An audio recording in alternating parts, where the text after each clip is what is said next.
If you would rise and give your attention to T.J. Brown for the invocation, remain standing for the Pledge of Allegiance. Thank you, Mr. Mayor. With this being the first meeting after Officer Harwood's passing, I thought it would be fitting to have a minute of silence and remembrance and prayers and thoughts for the department and the family.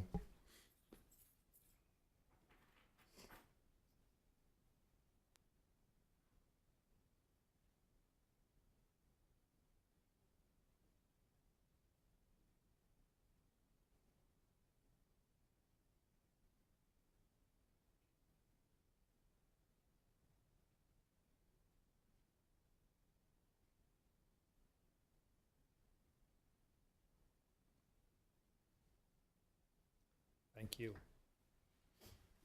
I pledge allegiance to the flag of the United States of America and to the republic for which it stands, one nation, under God, indivisible, with liberty and justice for all.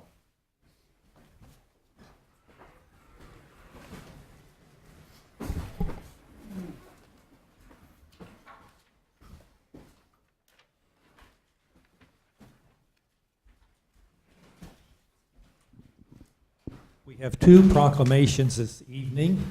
The first one is for Constitution Week, and with me is Mary Ellen Norris, a member of the local chapter of the Daughters of the American Revolution. Thank you. Glad to have you here. And this is a yearly event, isn't it, for Constitution Week?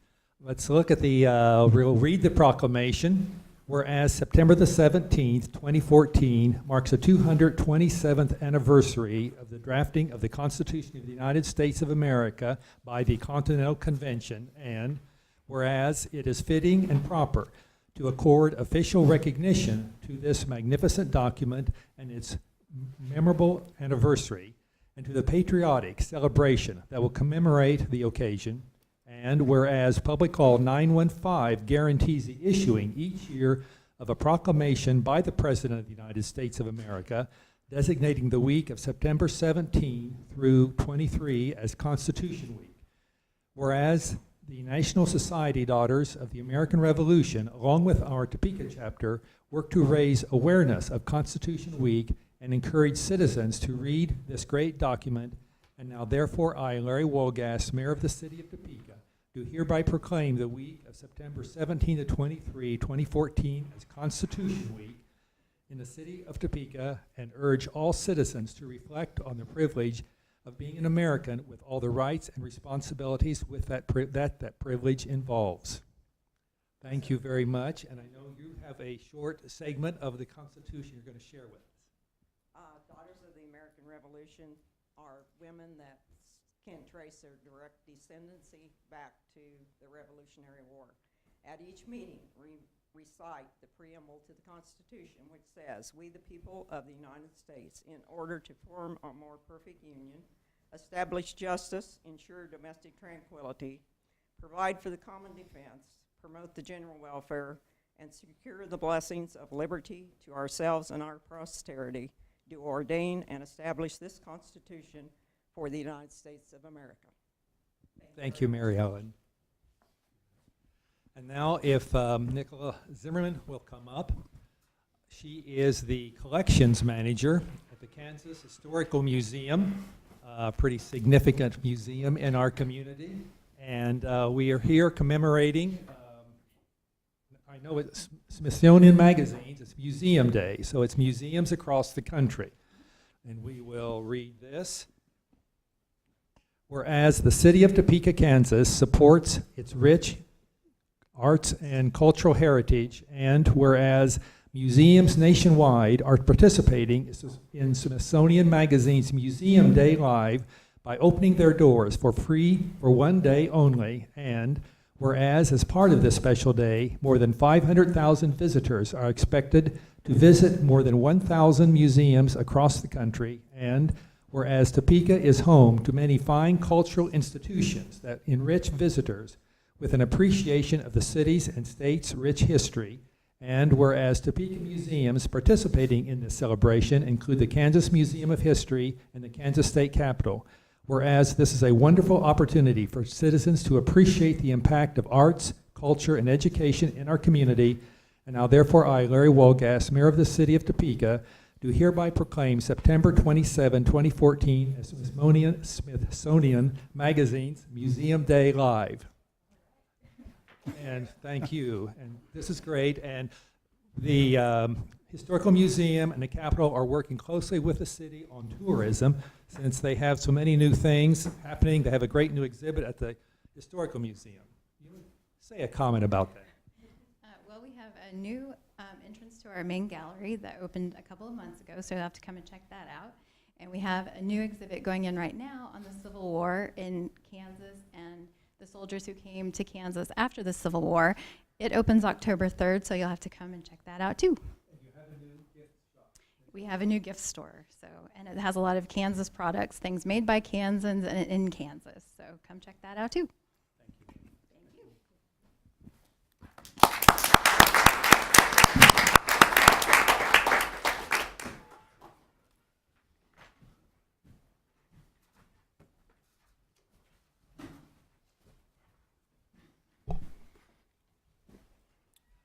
This evening we have a presentation. Mr. City Manager, if you'd like to introduce. Thank you, Your Honor. We are this evening going to receive a presentation on the Kansas Avenue project update. Doug Whitaker is going to provide that. As many of you know, this is a project that has been long in coming, and I'm happy to say that we are on schedule, but to let you know exactly what that means, I would ask Mr. Whitaker to present. Good evening, Mr. Mayor and Council. As City Manager pointed out, yes, we'd like to provide you with an update as to where we are in the project, and both with construction and also the schedule for this this half of the project, being the east side. And I'm trying to do two things at once, which could be disastrous. But anyways, first of all, basically most of the summer, everything has been underground infrastructure.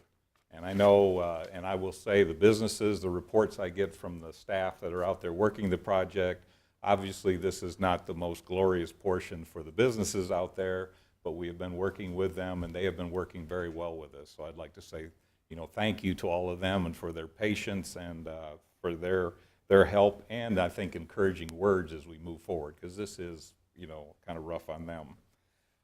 Most of it, like you said, is underground. We've installed the water line for the 900 block, the 800 and 700 blocks. We've also are starting the water meter services into each of the facilities. The service lines are basically in those 3 blocks, and now we're starting. These are the water meter pits that will be in the sidewalks. They're beginning to put the meters in. The line is actually energized for those 3 blocks. The 600 block, I'll explain a little bit later. We're going to get into that this year, but we're concentrating on these 3 so we can keep everything moving along. Storm sewer, we have completed the 800 block of the storm sewer, and we've proceeded to tie in there through the 9th Street intersection, which is currently closed as we're doing some of that work. Primarily with the stormwater system, we TV'd all of those lines. As you know, this project was challenging from a cost perspective. We TV'd all of those lines, and we're repairing the lines in the stormwater that we know are damaged and you need to repair now, not after the street is, obviously everything is new. Other areas will be able to actually line, which you can do through a manhole, and so we do that a little bit in the future, but we're trying to take care of those areas where it could collapse at this time. Also, what's going on, I meant to mention, is the gas line. We are also working with Kansas Gas. We've had to coordinate with them. They are actually doing that project separate because they are a separate utility, obviously. They've put their new gas line in and are starting to put the services in for the east side. Flat work has begun out there, and so now we're going to start seeing actually some things happening on the street. The first pour there, 8th and Kansas crosswalk, has been completed. And the sidewalk under construction in the 900 block, actually it has been poured. We've got the parking and the curb and everything in the 900 block completed. Where you see concrete that's left out, that's related to the pocket parks, et cetera, which will be coming along beginning next year. Infrastructure, basically, the east side was the more complicated side, and so about 80% of the infrastructure will be complete by the time we finish up here in November. Primarily next year, all we have is we still have the water line in the 600 block. We will be doing that this year. To keep things moving, the contractor kind of pulled off of the 600 block to go back and make sure he got all his service lines and like that in, so that the flat work can start. And that gives him plenty of time to go back and get the water line in for 6th Street. So he's trying to keep things, that way we're moving northward there.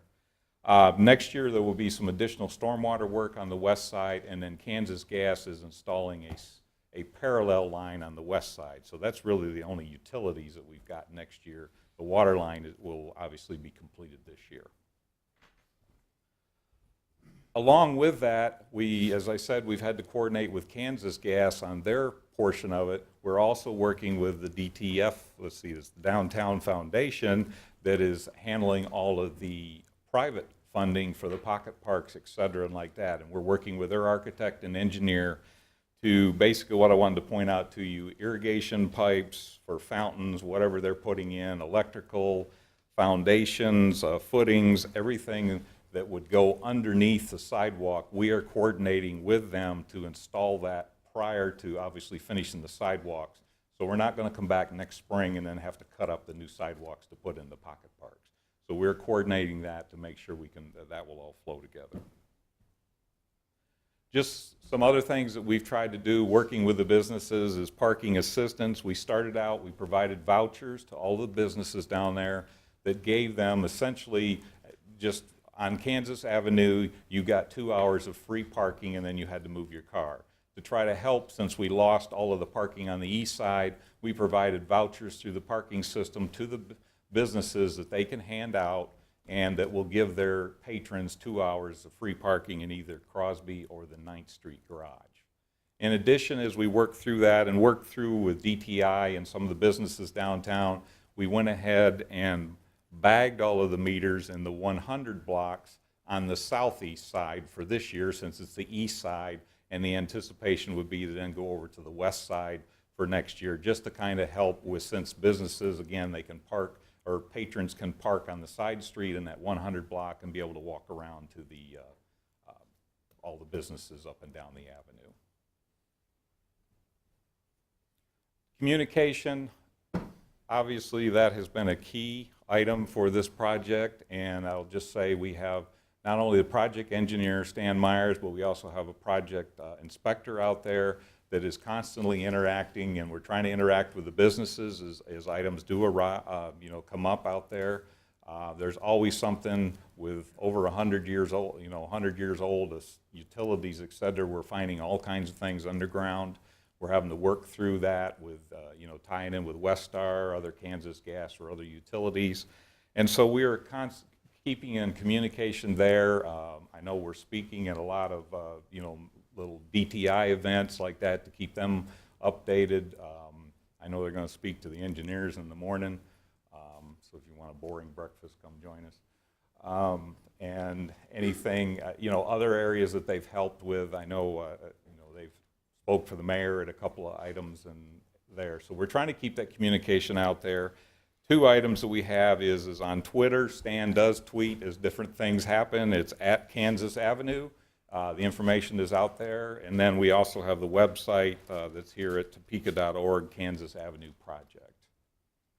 Basically, I wanted to point out here is the project is on schedule. There may be a few things that are behind. There's other things that are ahead.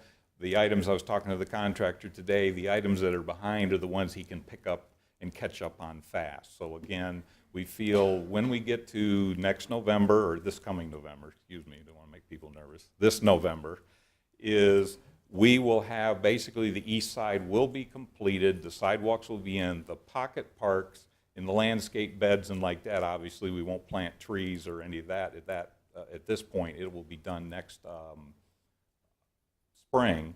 but we will be, everything on the east side. The only thing that we may not have going in is we're debating on whether we go ahead and repave half of the street, or whether we ought to, I mean, it'll be accessible for next year, but should we just wait and pave so we have a brand-new street at the end of the project, rather than, you know, risking construction activity and like that on top of the new surface.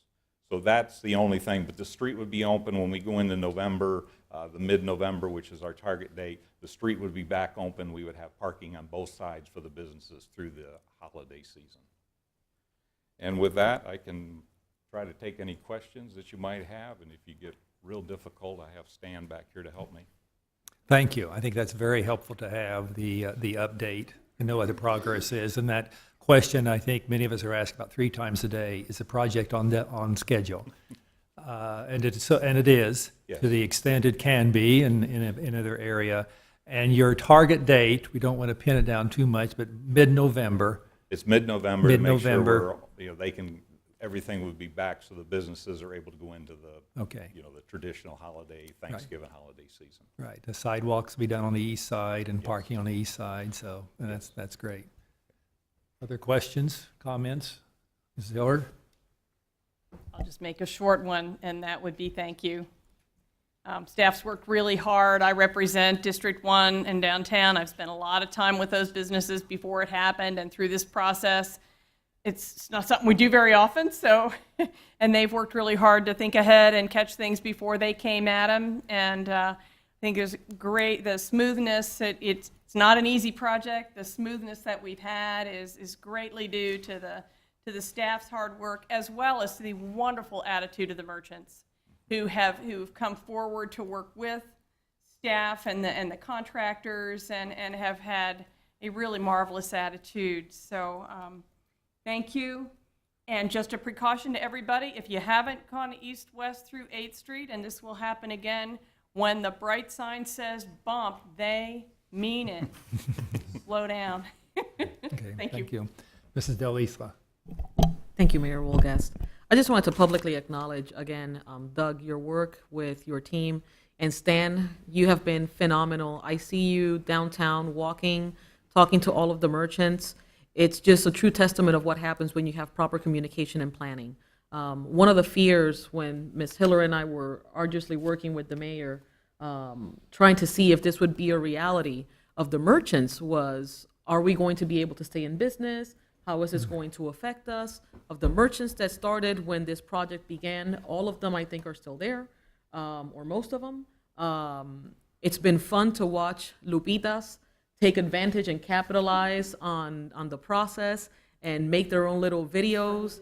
And I mean, it's just been so wonderful to see the downtown community come together. And I want to extend also my appreciation to the private businesses that have been so generous in assisting us in this process to make not only the infrastructure work that may not seem as important, because a lot of people are not living down there and haven't heard the challenges of the sewers, the challenges of not being able to water their plants, the challenges of the electricity. These things are vital to our community, and we're making them happen. And then just to see how the private sector has come together and the beautification that is going to happen is going to be something that is going to awe everybody. So I just want to thank everybody that's been involved in this process. City Manager, thank you for your leadership also in this role, and the mayor. It's just been a great testament to what happens when there's good communication in our community. Okay. All right, you've got the pressure on you. Just keep it going. But thank you for the good comments. That concludes the presentations. We will proceed with the roll call. Mayor Wolgast, Here. Council members Hiller, Here? Brown, Ortiz, Everhart, De La Isla, Here? Manspeaker, Schwartz, Schmidt, Here? and Harmon. And Councilwoman Ortiz lost her father. He died last weekend. So, of course, that is the reason she is not here this evening. I also would like to take a moment to introduce Lisa Sandmeyer. Lisa, if you would stand up, is a new assistant working in the mayor's office. We're learning again, so give us a little time, and we're on top of things. On the agenda, there are no additions or changes. And council and public, we will have 2 short executive sessions following the meeting this evening. And then we'll proceed with the consent agenda if the clerk would read. A is a board appointment recommending the appointment of Deborah Bassini to the Citizen Advisory Council to fill an unexpired 3-year term ending June 30, 2017. B is a board appointment recommending the reappointment of Ann Adams to the Downtown Business Improvement District Advisory Board for a term ending September 30, 2016. C is a board appointment recommending the reappointment of Mark Bruenheid to the Downtown Business Improvement District Advisory Board for a term ending September 30, 2016. D is a board appointment recommending the reappointment of Debbie Bryman Latta to the Downtown Business Improvement District Advisory Board for a term ending September 30, 2016. E is a board appointment recommending the reappointment of Kim Schultz to the Downtown Business Improvement District Advisory Board for a term ending September 30, 2016. F is a board appointment recommending the reappointment of Marilyn Lynn to the City of Topeka ADA Advisory Council for a term ending September 30, 2016. G is a resolution introduced by Councilmember Sylvia Ortiz granting Donnie Sexton an exception to the provisions of City of Topeka Code Section 945-150 at C concerning noise prohibitions. H is minutes of the regular meeting of August 19, 2014, and there are no applications.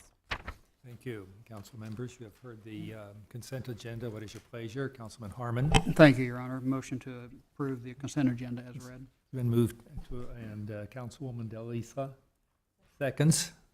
Any discussion? All those in favor vote yes, opposed vote no. We have 8 yes. 8 having voted yes, the consent agenda is approved as read. There is only one new appointee, and that is Debbie Besnelli, but she is ill today, could not, and planned to be here, but could not. So we will proceed then with the action items. First is a resolution special event. A is a resolution introduced by Councilmember Karen Hiller approving a special event known as the 2014 Downtown Adventure Race. Mrs. Hiller. Approval would allow the sale, consumption, and possession of alcoholic liquor between the barricaded portions on Southwest 9th Street for the Dart and Dartini event, which is scheduled for Saturday, September 20th. The permit is between 7 a.m. and 3 p.m. This is a team event that involves mind games and agility games and challenges with sites and history of downtown all the way. It has been really popular and grown every year. This is the 4th or 5th year for this. I'm sure that teams can still enter and this particular event this year benefits Let's Help as well as Downtown Topeka, Inc. Move for approval. It's been moved to approve the resolution for the special event. Mrs. Schwartz seconds in the discussion. All those in favor vote yes, opposed vote no. I vote yes. We have 9 yes. 9 having voted yes, the resolution is approved. Item B is an ordinance on utility real estate liens. B is an ordinance introduced by City Manager Jim Colson imposing a real estate lien pursuant to KSA 12808C upon certain lots and pieces of ground in Shawnee County, Kansas, to pay the cost for utility services where such payments to the city have not been made due to neglect, failure, or refusal to pay. City Manager. Thank you, Your Honor. I'd like to ask Mr. Whitaker to present on this particular item. This is an item that comes before you on an annualized basis. Thank you, Mr. Mayor, Council.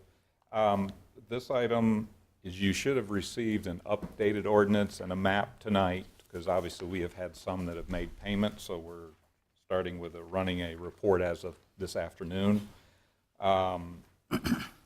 We provide, as you know, water, wastewater, and stormwater and fire line services to both inside and outside the city customers. And in most cases, when they have a water meter, the option we have, we can turn their water off for non-payment. In the cases of these accounts, they do not have water service, so we do not have any ability to utilize that portion of our, to shut their water off. So therefore, we make attempts to collect. Most of these are 90 days and up to 720 days past due in payment of these utility bills. Primarily within the city, it's on the residential side, it's for stormwater fees that they're not paying. And then you might ask why they would have stormwater and nothing else. It's probably a vacant piece of property that has a vacant house or something where they don't have any of the other services, but there is a stormwater fee and they have not paid. Others are commercial, and then the outside the city is primarily for wastewater, and there they're served by a rural water district. So again, they may be paying the rural water district, they're not paying us. We can't shut their water off because it's not our utility to do that. So we're bringing this before you. The revised ordinance total is $76,354.67. And I can take any questions Thank if you you. have any. And we don't need to amend to change that. We can take that as the correct figures for the ordinance. I did note that there are about 7 with the same company that's in bankruptcy. So do we have the KDL. This actually puts a lien on the property, so if the That's- property is So sold. we're in line with everyone else that Yes. hopeful someday. Yes. And then I noticed the Army Reserve, that's probably governmental that we don't.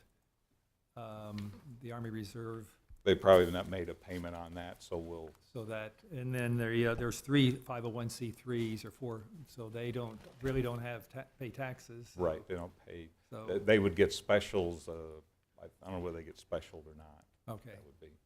so that's, but we're after, we pursue. As I pointed out in a memo I sent out to you, we collect about 98% this way. If we use a collection agency, we get about 28%. And obviously then we have to pay a fee to the collection agency. Okay. Are there questions, comments, action? Mr. Harmon? Thank you, Your Honor. I'd make a motion to approve the ordinance. Mr. Harmon moves to approve. Mrs. Eloise seconds. Any discussion? All those in favor vote yes. Opposed vote no. I vote yes.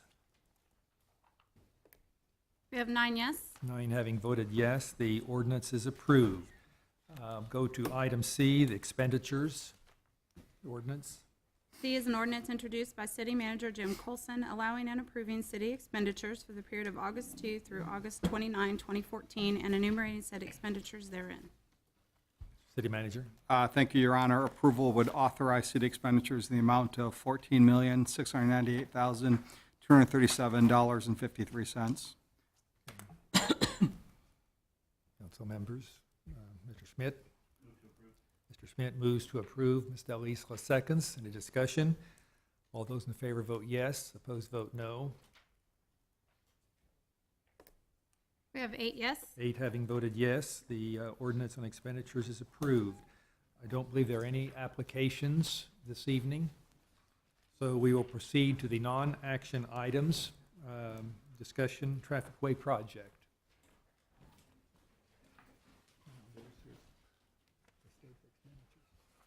Would you want to, clerk would read?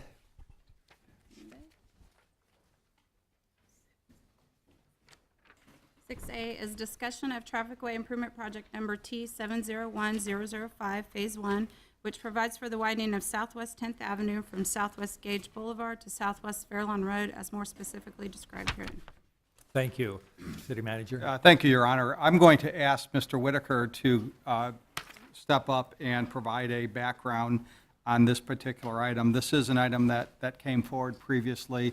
There was a lot of discussion about it. There was a tremendous amount of input from various citizen groups pertaining to what should be the sizing of this particular group and how does it impact the various businesses and residents within the community. I want to commend several people, including Councilmember Harmon, the mayor, and Mr. Whitaker, and many others who've participated in meetings with many groups. I think what we're doing today is bringing back a very good solution to a project, and at this point, I'd like to ask Mr. Whitaker to present. Mr. Whitaker. Mr. Mayor, Council, thank you. This project, as was stated, was brought back on January 28th, and we're bringing it back before the council for recommending for approval. It is being presented with the same scope as we presented in January 28th, but I've added some additional data, which were some traffic counts and like that, to help us establish where we made the transition from a 5-lane to a 3-lane road as we proceed west from Gage. And this is just the general site here, just for everybody's benefit. It's 10th Street between Gage and Fairlawn. The existing road is many years old. It's a 2-lane. It's with ditches on both sides. The road is in poor shape, and we're carrying about, by the time you get to Gage, we're carrying about 12,500 cars per day. It runs about 10,200 to 10,500, the majority through the residential area on over to Fairlawn. The road would remain 4 lanes. The transition on the Fairlawn end would stay the same as it is today, which is it would go to 4 lanes. You would have one eastbound lane, one westbound lane, and then a left turn and a right turn as you're headed west. On the Gage end is where we have the 5-lane, and we have moved or kept the 5-lane at 710, and let me see if I can.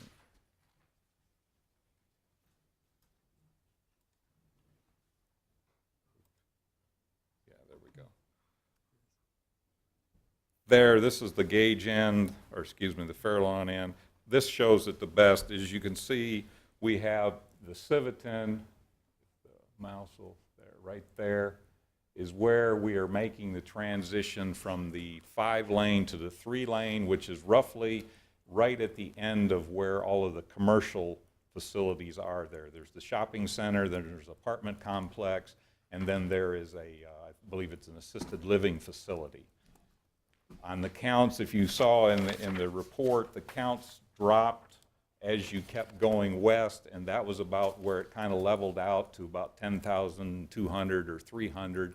And so that is the point that we're recommending that we would go down to the 3-lane and then carry again the 3-lane all the way over to the Fairlawn end intersection where it would go back to 4 lanes.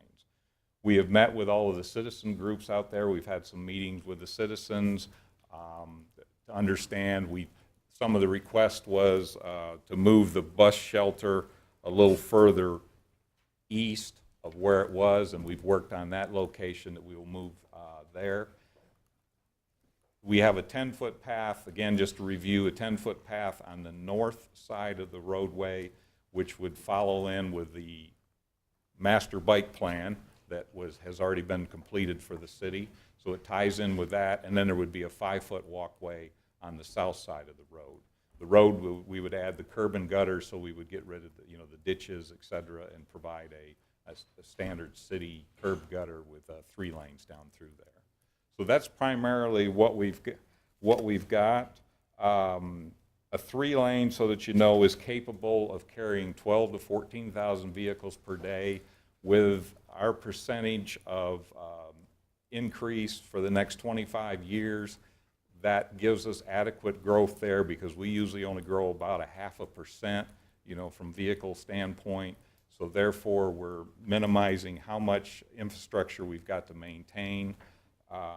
And when you build a road, we try to build the road for life expectancy, which would be at least 25 years. So we didn't want to, if we had to increase the road width in 5 years, then we should do it now. But we don't see that projection as needing to go out to a 3-lane. It's 3-lane east of Gage, and to go anything more than 3-lane west of Fairlawn would be quite an expensive road due to the terrain, et cetera, over there to get on over to Wanamaker. So that's an overview. We can take discussion questions at this time. All right, thank you. And I think it's an excellent compromise also. I'm always concerned that if we are making sure we're building them for 20 years from today rather than what just the needs are today, but if you feel this is it, what we Yes. can do. And one question that's asked a lot is, on the cemetery on the north side, is there enough room to do what we want to do and put in a sidewalk? Yes. I know it comes out very close to the street. Yes, Old and days. in fact, in the original plan, when it was going to be 5-lane all the way across, we were narrowing to 4 lanes because that was all the roadway we could get. So by going down to 3, it gives us, we have plenty of room to go through there without having to disturb anything with the cemetery property. Good. Questions, comments?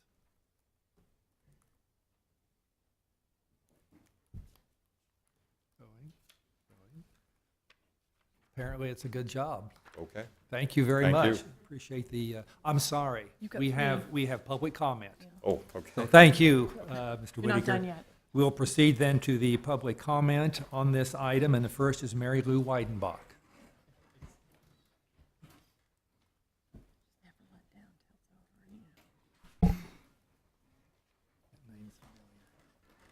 Good evening, and thank you for having me come. I'm Mary Lou Weidenbach. I live at 925 Southwest Grand Court.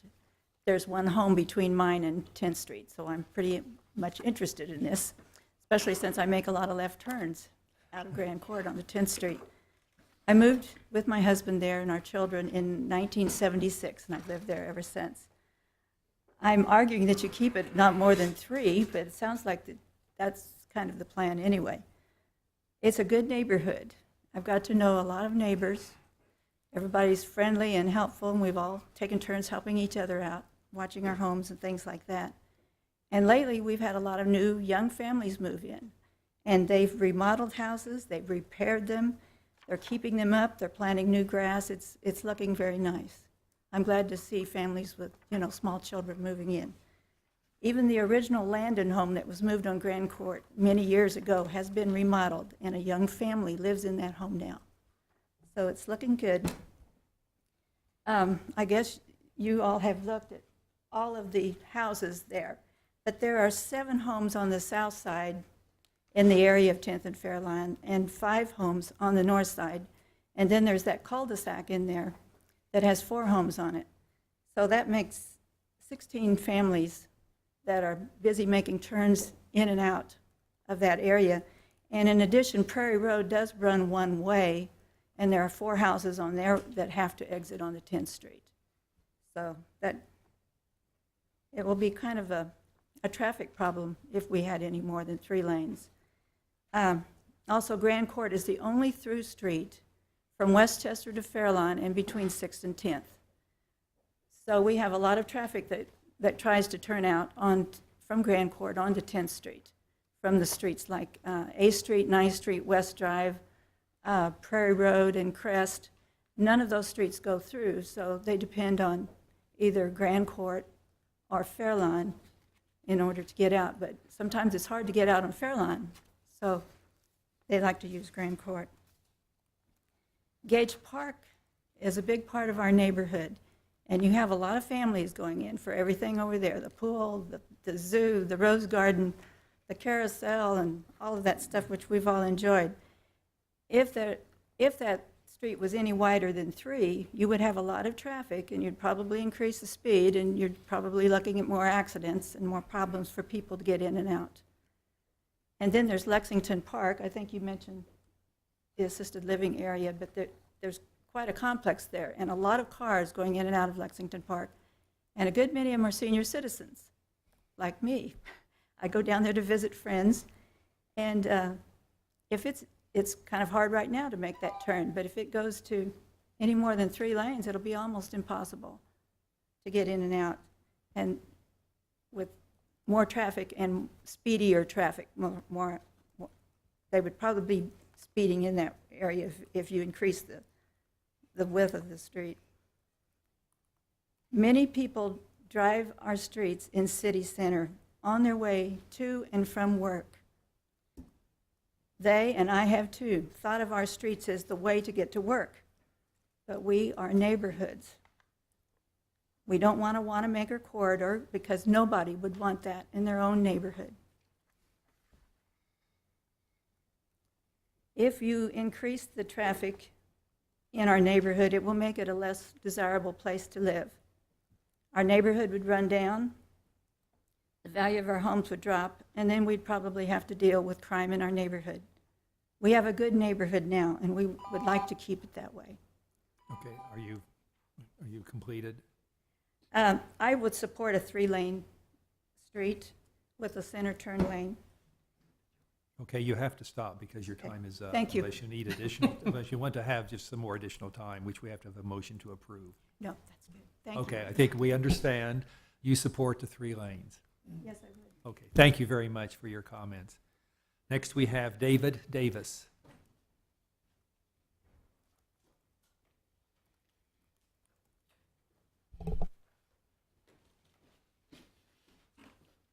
Thank you, Mr. Mayor and council members. We've got a range here. Mary Lou's a long-time Topeka resident. I'm a 6-month transplant. I got here as fast as I could. I love Topeka. I've been visiting for 22 years. I retired, decided to move here. And one of the most captivating things to me about the 10th and Fairlawn area, which I just bought an older house that I revamped, was a quiet, peaceful neighborhood, as Mary Lou already alluded to. I had some concerns about additional traffic. Mr. Whitaker, I think you've done a wonderful job of addressing. You took all the wind out of my argument. I'm concerned about the 5-lane versus 3-lane. The only a few points I'd like to bring out, and I think she's alleged some of them. The feasibility study, I had a question about that, and I saw that tonight. I thought that was reasonable. The one thing I do notice is there are a few people that have a fairly close house to the road. I'm sure at the time those houses were done with a proper setback. I don't have that problem. I have a fairly large yard. Some of those people are going to lose a sizable percentage of their yard. I hope that'll be considered. The other thing alleged was that road is horrible. I had a pothole in front of my yard that could have had its own zip code. It actually took an accident from the pothole to get it fixed. So my other question was that a good use of the funds? But obviously, if you're going to resurface and take care of it, it's there. I guess my only other concern is, oh, sorry, go ahead. Yeah, Mr. Davis, you want to just address us. You sorry. just address the council. Okay. Thank you. Only other concern is that's a 35-mile-an-hour zone right now, which must be just a suggested speed limit because we see people obviously, in a 55 to 60-mile zone all the time. So we would hope that would be policed with more regularity than it is now. It is a residential area. There are people with small children, bicycles, kids with a wagon even. I see some pretty tough traffic. At 60 mile an hour is 88 feet per second. I've timed some of those folks, and they're definitely making that. And my last comment is that I have no issue with the 3 lanes, the 5 lanes on the one end and 3 on the other. I believe that's reasonable. That's progress. But I would ask no more. That's the end of my comments. Thank you. Mr. Harmon? Thank you, Mr. Davis. Did you buy Mrs. Lyle's home? Yes, I did. Oh, great. Well, you're about the 4th person that's asked me that. They all know. I called the pool people. I called the furnace people. And they said, you buy Lyle's home. Yeah, That's okay. the one. Close neighborhood. Yes, Well, sir. it's nice to have you. Thank you. Mr. Schmidt? Well, Mr. Davis, as new resident of Topeka, dealing with the pothole issue, I thought it would be an appropriate time to introduce you to something that we call Topeka 311, E311, which allows you to take a picture of the pothole, send it in, and they will email you back as soon as it's repaired. Well, I You actually, don't have to worry about driving into one of those. I actually did that online, but it still took 2 months to get it addressed. And it was an accident to do that. But those things happen. Yes, sir. Anything else? Thank you Thank you very much. Thank you for your comments. Next speaker is Carol Kramer.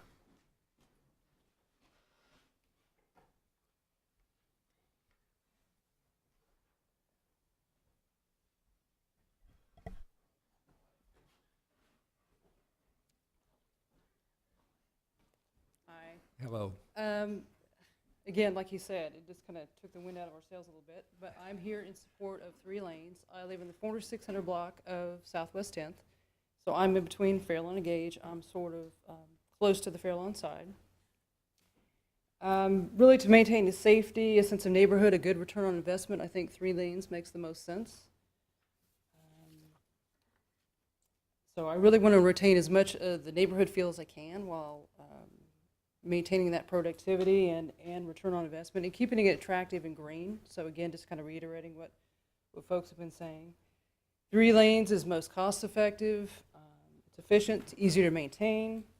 It's certainly a lower cost alternative from any other option. It increases safety without congestion, is more inviting to people while hopefully retaining a sense of the neighborhood structure. It's friendly to drivers, pedestrians, taxpayers.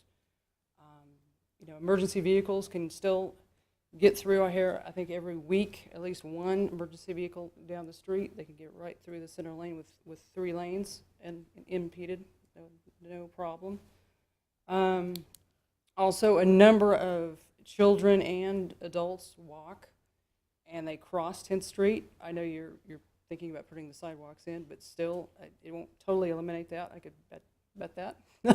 So instead of trying to run across multiple lanes, they'll only have basically 1 lane at a time with that center lane as a safety, if need be.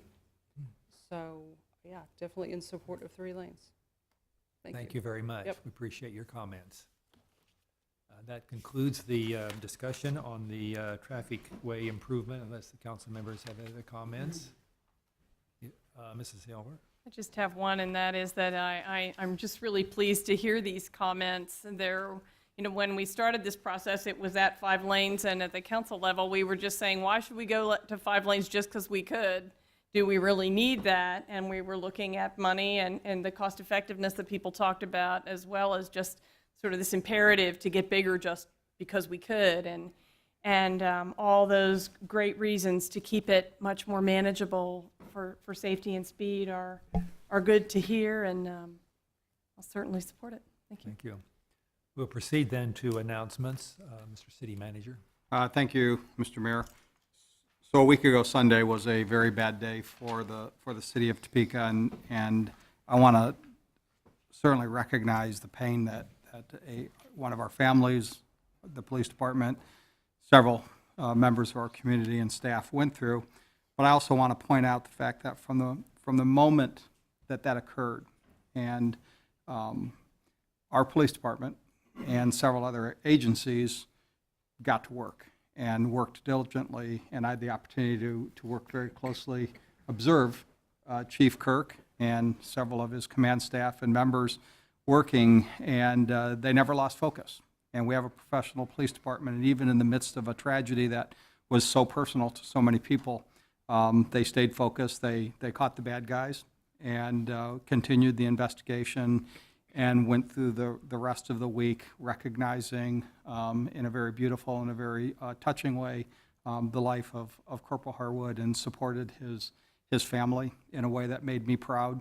As a city manager, I also want to recognize that while the police department certainly bore the brunt of everything, I know Chief Bailey and his team and many other departments, Mr. Whitaker and his department stepped up in many fantastic ways that made me proud.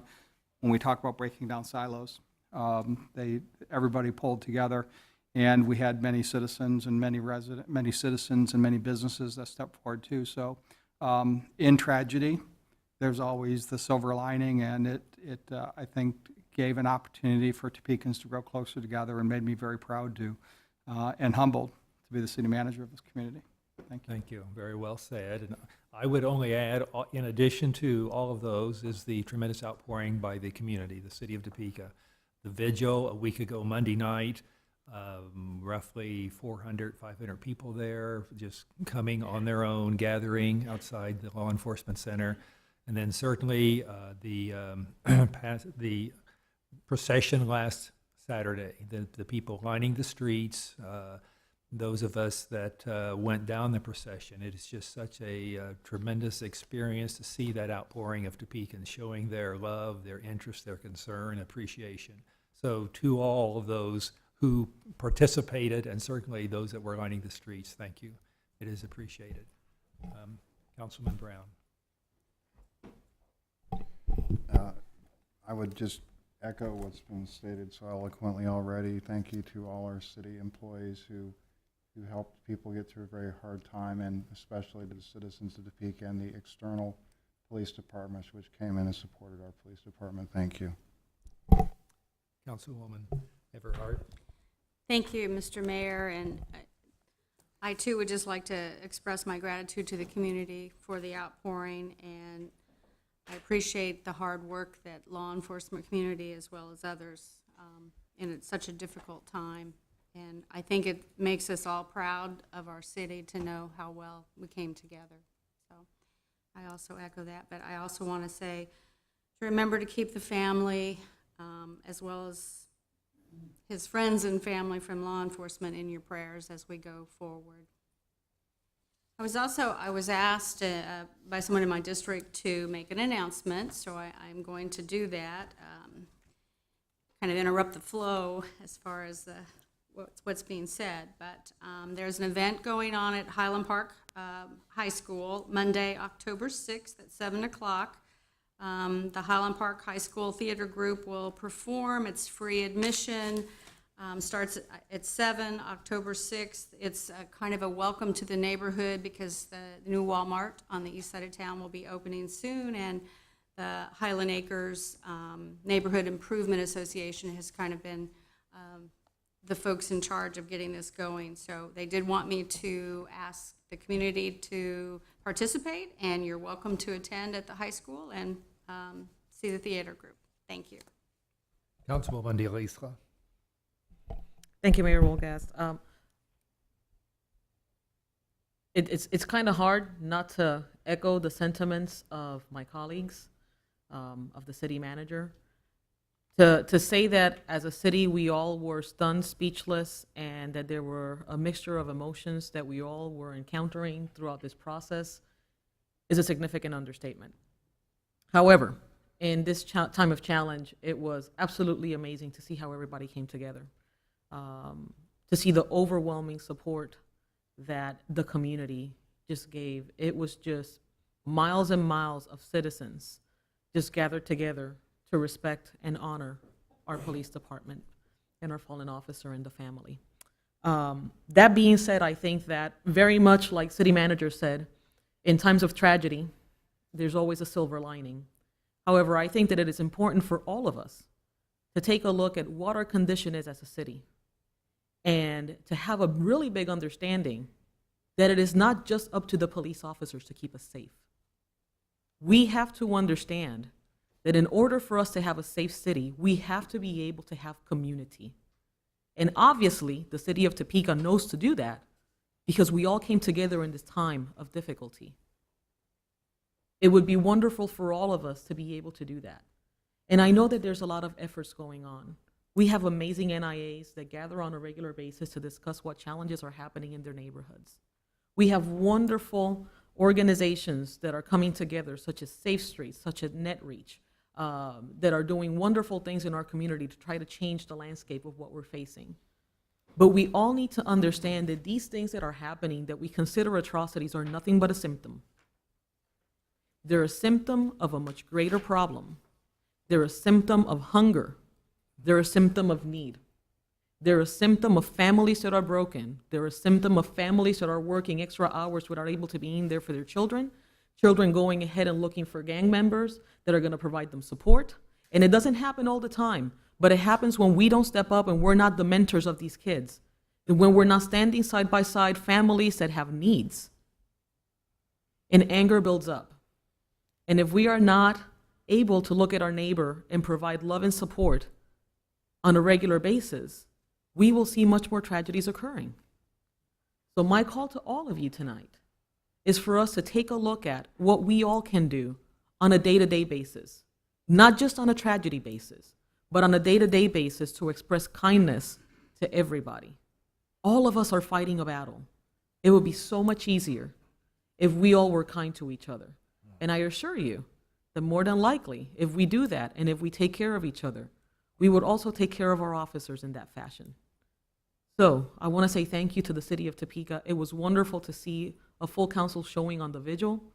I know that my condolences go to also Councilmember Ortiz with the loss of her father, which prevented her to be there. I know that it was wonderful to see everybody sitting there, and it was a humbling experience to be there on Saturday. Let's just keep on working together. We have a wonderful community. Thank you. Councilman Manspeaker. Thank you, Mr. Mayor. I too have to echo the same sympathies that everybody else has mentioned. I know that it was heart-wrenching for all of us in the community to see this happen. I also have to stand with my colleague to my left in that there is some culpability. And these are not things that I know I have mentioned to this council before about poverty and crime and violence. Topeka's a violent town. Nobody wants to say that out loud. But we've lost 3 officers in the last 2 years. Something's wrong. And it's not the training of the men and women in our law enforcement department. So we can continue to kick the can down the road, so to speak, on trying to solve some of these real guttural problems in our community, or we continue to have what happened last Sunday happen again and again. So we have to step up and make some hard decisions. It's not a matter of platitudes. It's a matter of action. And there's some core things that are pretty easy to solve. In my mind, they're easy to solve. Now, politics gets in the way too often. Jobs creation would be one. We have an economic development fund that should be creating jobs for people that live in poverty situations. Is that what is happening? We have an opportunity to work with our youth within our community and help them resist joining gangs. Are we doing that? Is gang intervention taking place?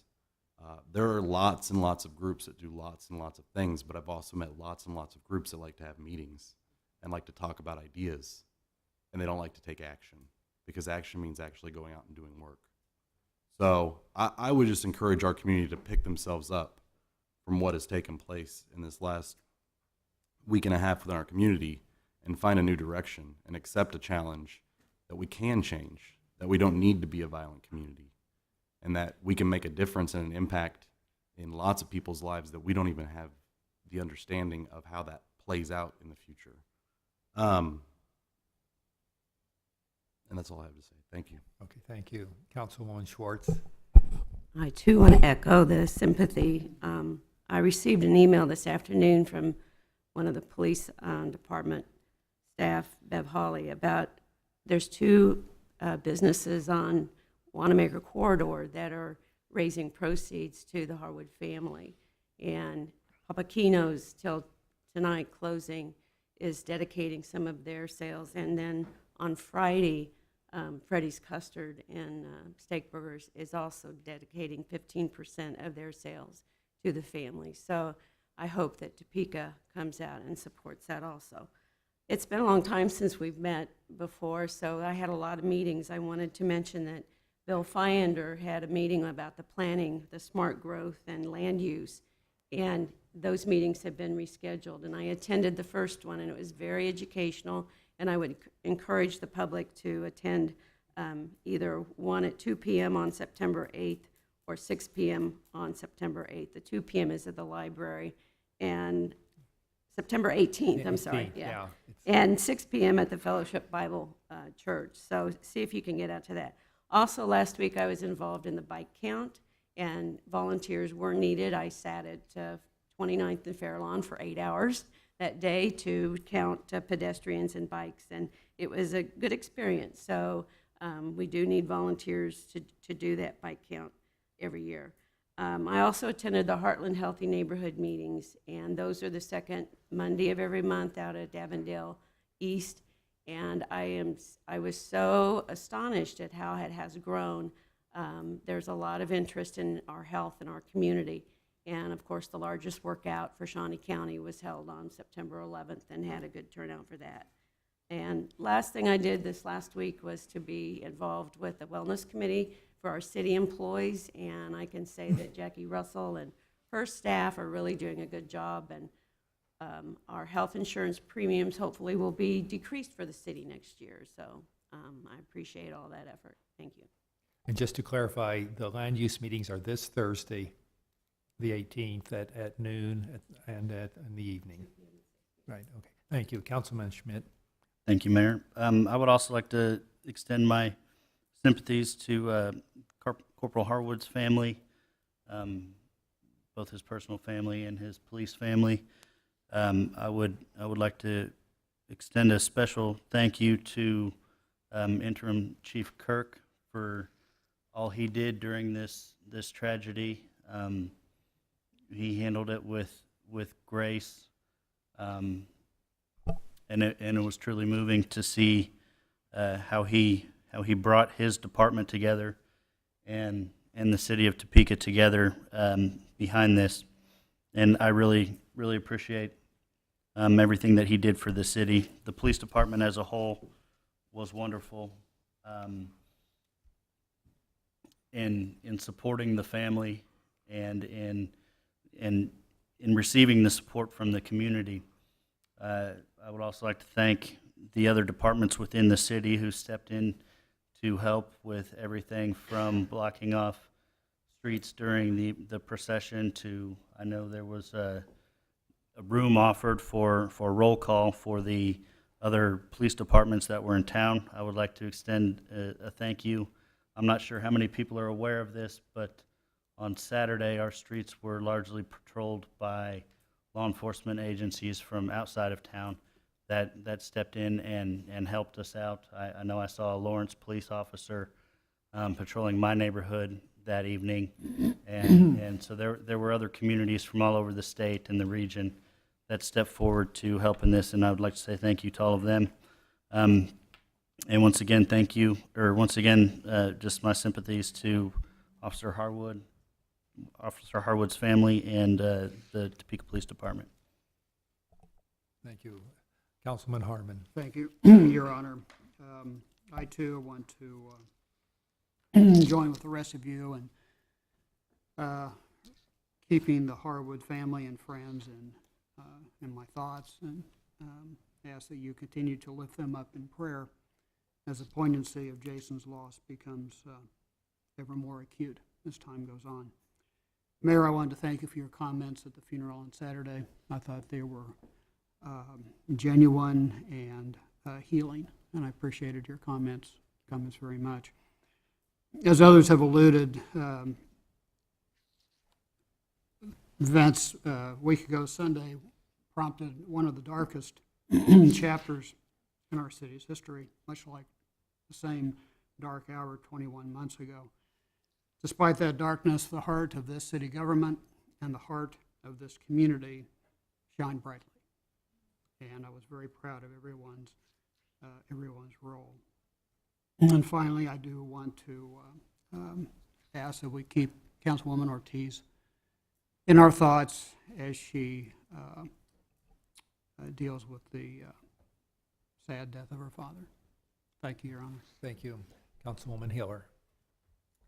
Well, I too want to echo those thoughts. I think for me and for many in this community, the 2 weeks have been dizzying with highs and lows. Certainly the loss of Corporal Harwood and my thoughts and prayers go in particular to Lisa, his widow, and his boys. They're young, gorgeous, obviously a strong family. That's just so hard. And kudos again. I'm sorry, Lori. Thank you. The citizens stepped up, the department stepped up, and for honoring the family and the officers. There were people from all over the state, law enforcement officers in particular, that were here for the funeral on Saturday. At the same time, as we processed through that as a community, we did get the first concrete on Kansas Avenue, and that feeds small businesses, it feeds our community. It's a huge challenge that we'd undertaken as a community, the variety of staff and people, residents there as well as businesses. We dedicated a section of trail in southeast Topeka, opening up opportunities in southeast Topeka, as well as helping to connect our city and our system with what will be a regional setup. We dedicated the new circle in historic Holiday Park, both that circle as well as the trail being examples not only of units of government and volunteers coming together, but also the city and county partnering. As again, back at the funeral, when the sheriff's department helped so much with the law enforcement parts and all the support to us as a city and to our law enforcement and to Lori and the boys. We voted to create a makerspace as part of our support for small business and growth here, all in the course of that week. And then toward the end of that week, Harold Eulert, the gentleman who was on the motorcycle, was one of my constituents, a wonderful guy, beloved by his neighbors. Those things happen, but they hurt, and they change lives every time they happen. And then also, certainly, Councilwoman Ortiz, who's been supporting and caring for her father for a long time. It was dizzying then, yet also throughout all that, the goodness of people, Topekans working, succeeding, and suffering, and supporting everyone through all that, and that's pretty special. Thank you. Thank you, Council. Many excellent comments, very good comments pertinent to the situation. We have no one signed for public comment, so we will proceed with the executive session. If the legal person would cite our motion to go into executive session. Thank you, Mayor. I would request a motion to go into executive session for 10 minutes to discuss union negotiations to include the elected officials, city manager, myself, the director of human resources, Jackie Russell, and assistant city attorney, Catherine Walter. Okay, Mr. Harmon has been moved. Mr. Schmidt seconds. Any discussion? All those in favor vote yes, opposed vote no. We have 8 yes. 8 having voted yes, we will go into an executive session when the room is cleared. Thank you.